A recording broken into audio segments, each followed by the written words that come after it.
Syekh Abdul Qadir Al-Jilani, atau dikenal luas dengan panggilan Tuan Syekh Abdul Qadir Al-Jilani, adalah seorang sufi masyhur yang tidak diragukan lagi pangkat kewaliannya. Beliau merupakan ulama fikih bermazhab Hambali yang memiliki segudang karomah dan sangat dihormati oleh Sunni. Tuan Syekh Abdul Qadir Al-Jilani dianggap sebagai waliullah yang paling agung dan keramat bergelar Sultanul Aulia, rajanya para wali, dan Al-Im Al-Kutubul Akte, pemimpin dan penguasa seluruh wali di alam semesta. Beliau adalah mursyid kamil mukamil sekaligus pengasas perkumpulan Thoriqoh Qadiriyah, dengan keluasan ilmunya ajarannya tersebar luas ke seluruh dunia, menjadikannya sebagai aliran tarekat yang paling banyak dianut. Orang-orang tarekat selalu mengadakan manakib dan haul untuk menghormatinya, bahkan pada bulan Rabiul Tsani diadakan penghormatan besar-besaran oleh seluruh pengikutnya yang tersebar di penjuru dunia. Terjemahan Kitab Futuhul Gaib, Syekh Abdul Qadir Al-Jilani, ajaran pertama, ada 3 perkara yang wajib diperhatikan oleh setiap mukmin di dalam seluruh keadaan, yaitu 1. Melaksanakan segala perintah Allah Subhanahu wa Ta'ala, 2. Menjauhkan diri dari segala yang haram, 3. Ridho dengan hukum-hukum dan ketentuan Allah. Ketiga perkara ini jangan sampai tidak ada pada seorang mukmin. Oleh karena itu seorang mukmin harus memikirkan perkara ini, bertanya kepada dirinya tentang perkara ini, dan anggota tubuhnya melakukan perkara ini. Ajaran kedua, ikutilah dengan ikhlas jalan yang telah ditempuh oleh Nabi besar Muhammad SAW, dan janganlah menubah jalan itu. Patuhlah kepada Allah dan Rasul-Nya, dan jangan sekali-kali berbuat durhaka.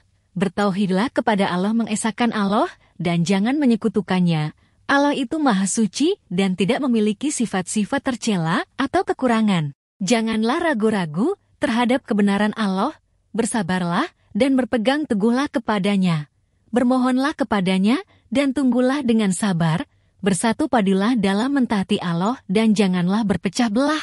Saling mencintailah di antara sesama dan janganlah saling mendengki. Hindarkanlah diri dari segala noda dan dosa. Hiasilah dirimu dengan ketaatan kepada Allah. Janganlah menjauhkan diri kepada Allah dan janganlah lupa padanya. Janganlah lalai untuk bertobat kepadanya dan kembali kepadanya.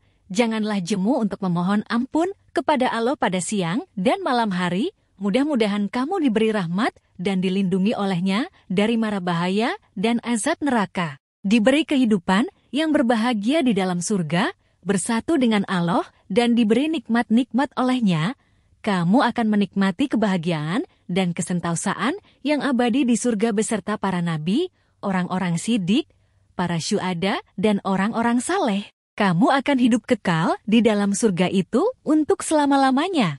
Ajaran ketiga. Manakala seorang hamba Allah diuji oleh Allah, maka mula-mula ia akan melepaskan dirinya dari ujian atau cobaan yang menyusahkannya itu.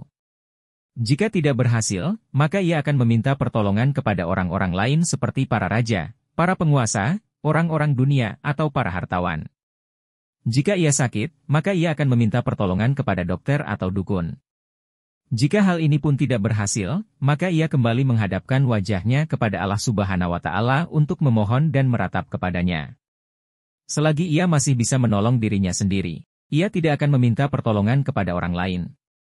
Dan selagi pertolongan orang lain masih ia dapatkan, maka ia tidak akan meminta pertolongan kepada Allah. Jika ia tidak mendapatkan pertolongan Allah, maka ia akan terus meratap, sholat, berdoa dan menyerahkan dirinya dengan sepenuh harapan dan kecemasan terhadap Allah Ta'ala.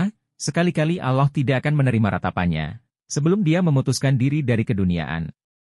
Setelah ia terlepas dari hal-hal keduniaan, maka akan tampaklah ketentuan dan keputusan Allah pada orang itu dan lepaslah ia dari hal-hal keduniaan. Selanjutnya hanya ruh sajalah yang tinggal padanya. Dalam peringkat ini, yang tampak olehnya hanyalah kerja atau perbuatan Allah dan tertanamlah di dalam hatinya kepercayaan yang sesungguhnya tentang tauhid, keesaan Allah. Pada hakikatnya, tidak ada pelaku atau penggerak atau yang mendiamkan, kecuali Allah saja. Tidak ada kebaikan dan tidak ada keburukan, tidak ada kerugian dan tidak ada keuntungan, tidak ada faidah dan tidak pula ada anugerah, tidak terbuka dan tidak pula tertutup, tidak mati dan tidak hidup, tidak kaya dan tidak pula papa. Melainkan semuanya di tangan Allah. Hamba Allah itu tidak ubahnya seperti bayi yang berada di pangkuan ibunya, atau seperti orang mati yang sedang dimandikan, atau seperti bola di kaki pemain bola, melambung, bergulir ke atas, ke tepi dan ke tengah, senantiasa berubah tempat dan kedudukannya. Ia tidak mempunyai daya dan upaya. Maka hilanglah ia keluar dari dirinya dan masuk ke dalam perbuatan Allah semata-mata.